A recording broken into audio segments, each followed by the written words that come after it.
हमारे जीवन में समय सबसे मूल्यवान संपत्ति है। यदि हम इसे सही तरीके से उपयोग नहीं करते तो यह धीरे धीरे हमारे हाथ से फिसल जाता है और हमें पछतावे के अलावा कुछ नहीं मिलता। कई बार लोग सोचते हैं कि थोड़ी देर खाली बैठने से कोई फर्क नहीं पड़ेगा, लेकिन यही आलस्य धीरे धीरे हमारी आदत बन जाता है और हमारे विकास में सबसे बड़ी रुकावट खड़ी कर देता है। कहानी एक ऐसे युवक की है जिसने आलस्य और समय की बर्बादी के कारण कई अवसर खो दिए, लेकिन जब उसे अपनी गलती का एहसास हुआ तो उसने अपने जीवन को पूरी तरह बदल दिया। इस प्रेरणादायक कहानी के माध्यम से हम ये समझेंगे कि क्यों हमें कभी भी खाली नहीं बैठना चाहिए और कैसे निरंतर प्रयास हमें सफलता की ओर ले जा सकते हैं। एक छोटे से गांव में रवि नाम का एक युवक रहता था। वह पढ़ाई में होशियार था और उसके माता पिता को उम्मीद थी कि वह बड़ा होकर कुछ बड़ा करेगा। लेकिन रवि में एक बहुत बड़ी कमजोरी थी, उसे खाली बैठना बहुत पसंद था। जब भी उसे कोई काम दिया जाता वह उसे टालता रहता और कहता, अभी तो बहुत समय है, बाद में कर लूंगा। गांव में उसके दोस्त पढ़ाई के साथ साथ अन्य गतिविधियों में भी भाग लेते थे, लेकिन रवि हमेशा बहाने बनाकर समय व्यर्थ करता। उसकी माँ हमेशा समझाती, बेटा कभी खाली मत बैठो, समय अमूल्य होता है। लेकिन रवि को यह बात समझ नहीं आती थी। समय बीतता गया और धीरे धीरे रवि का आलस्य उसकी आदत बन गया। वह दिन भर इधर उधर बैठा रहता, कभी खेतों में सोता तो कभी दोस्तों के साथ बेकार की बातें करता। एक दिन गांव में एक बुजुर्ग संत आए। वे गांव के लोगों को प्रेरणादायक बातें बता रहे थे। उन्होंने कहा, मनुष्य का सबसे बड़ा शत्रु उसका आलस्य है।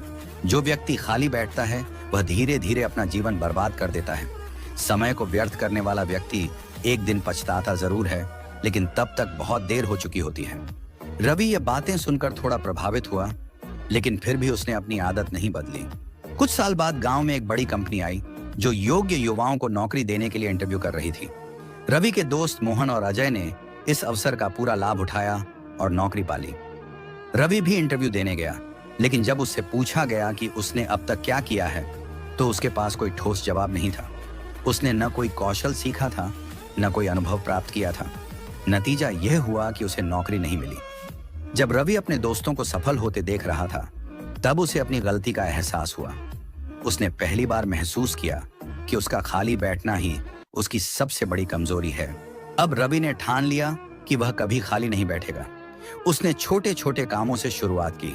वह सुबह जल्दी उठकर पढ़ाई करने लगा, गांव के बड़े बुजुर्गों से सीखने लगा और अपने समय का सही उपयोग करने लगा। कुछ ही महीनों में उसकी सोच और आदतें बदल गईं।